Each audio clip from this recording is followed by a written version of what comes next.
Assalamualaikum warahmatullahi wabarakatuh.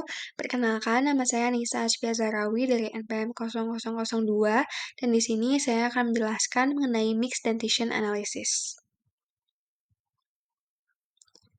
Jadi untuk tujuan Mixed Dentition Analysis ini, yaitu untuk mengevaluasi jumlah ruang yang tersedia di lingkungan untuk gigi permanen dan juga penyesuaian oklusal yang diperlukan. Mixed Dentition Analysis ini juga membantu seseorang memperkirakan jumlah jarak atau kepadatan yang akan terjadi jika semua gigi sulung digantikan oleh gigi permanen pada saat itu juga. Prosedur pengukuran ini dibagi menjadi dua. Yang pertama adalah dengan prosedur in mandibulary arch, atau pada lengkung mandibula. Dengan cara yang pertama adalah dengan measure, yaitu mengukur lebar mesiodistal terbesar dari masing-masing 4 gigi incisor mandibula dengan alat pengukur gigi atau pengukur body gouge yang runcing lebar, seperti gambar terlampir. Kemudian yang kedua adalah determine, yaitu menentukan jumlah ruang yang dibutuhkan untuk menyelaraskan gigi incisor. Dengan cara, yang pertama adalah atur alat pengukur boli ke nilai yang sama dengan jumlah lebar gigi incisivus sentral kiri dengan incisivus lateral kiri.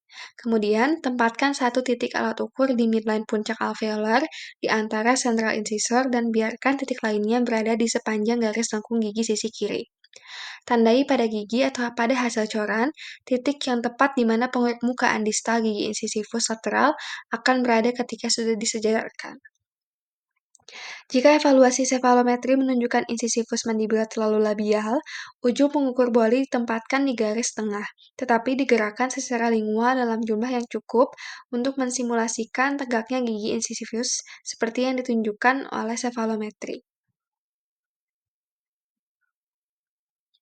Kemudian, langkah yang ketiga adalah compute, yaitu hitung jumlah ruang yang tersedia setelah penyelarasan gigi incisor, dengan cara ukur jarak dari titik yang ditandai pada langkah sebelumnya ke permukaan mesial molar pertama permanen.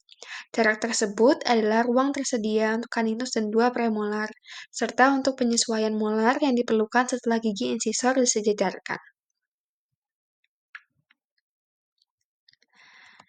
Kemudian langkah yang keempat adalah dengan predict, yaitu memprediksi ukuran gabungan dari lebar mandibula, caninus, dan juga premolar. Untuk predict ini dibagi menjadi dua metode. Yang pertama adalah long method. Dokter mungkin memilih untuk menggunakan prediksi 50% karena memiliki perkiraan yang lebih akurat. Sedangkan mereka yang tidak berpengalaman atau tanpa penggunaan cefalometri dan metode peralatan presisi akan lebih mudah untuk menggunakan yang lebih konservatif, yaitu menggunakan tingkat prediksi 75%. Prediksi lebar gabungan caninus, premolar pertama dan juga premolar kedua dilakukan dengan menggunakan grafik probabilitas seperti pada tabel di samping. Kolom kiri pada grafik mandibular merupakan nilai yang paling mungkin sesuai dengan jumlah lebar dari keempat gigi incisor mandibula. Dan juga di sebelah kanan pada grafik adalah baris angka yang menunjukkan kisaran nilai untuk semua ukuran caninus dan juga premolar yang akan ditemukan untuk ukuran incisor yang ditunjuk.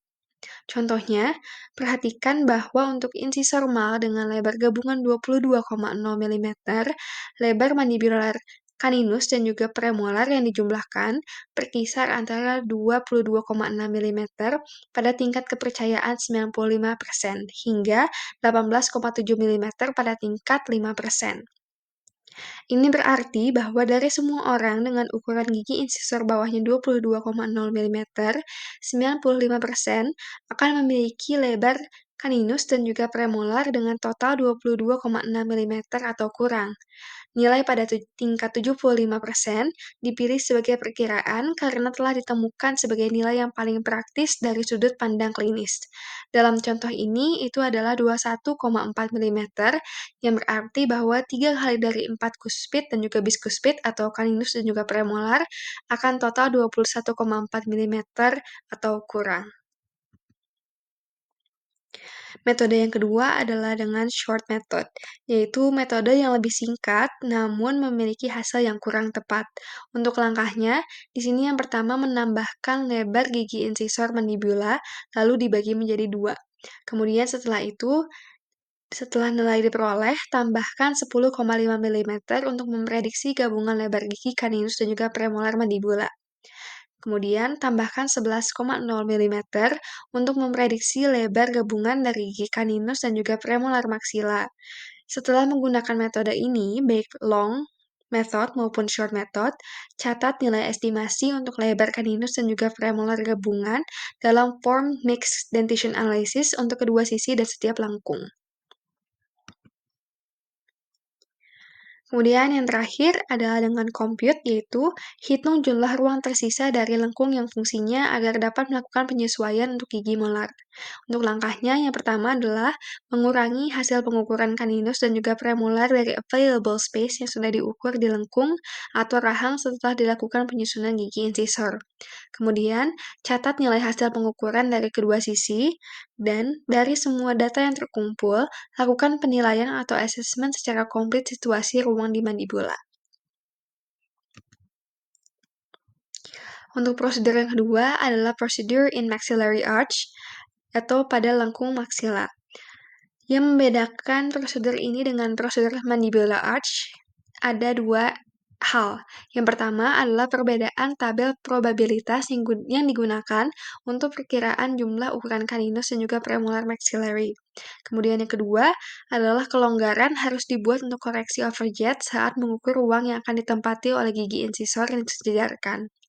Perlu diingat bahwa lebar gigi incisor bawah digunakan untuk memprediksi lebar gigi kaninus dan premolar atas.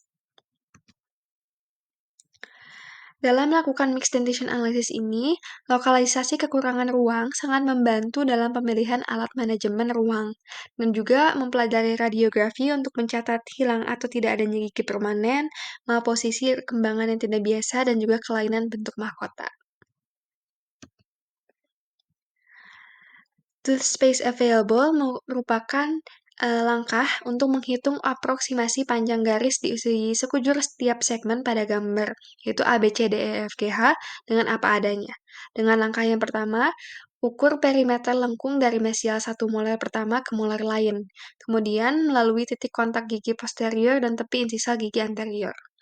Yang kedua, bagi lengkung gigi menjadi segmen-segmen yang dapat diukur sebagai aproksimasi garis lurus lengkung gigi.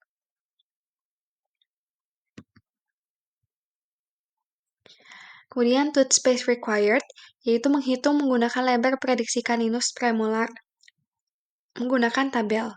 Hal ini dilakukan dengan mengukur yang pertama, lebar mesiodistal setiap gigi erupsi dari titik kontak ke titik kontak lainnya.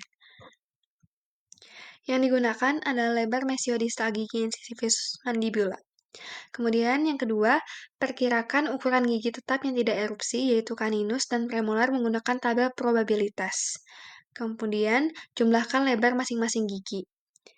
Jika jumlah lebar gigi permanen lebih besar dari jumlah ruangan yang tersedia, maka akan terjadi defisiensi ruang perimeter lengkung dan akan terjadi crowding.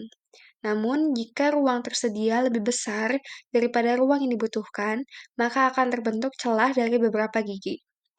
Tooth space available dikurangi tooth space required memberikan kecukupan atau ketidakcukupan ruang untuk memposisikan gigi sesuai dengan arcus dentalis. Sekian presentasi dari saya. Mohon maaf apabila ada kekurangan kata maupun kalimat. Terima kasih atas perhatiannya. Wassalamualaikum warahmatullahi wabarakatuh.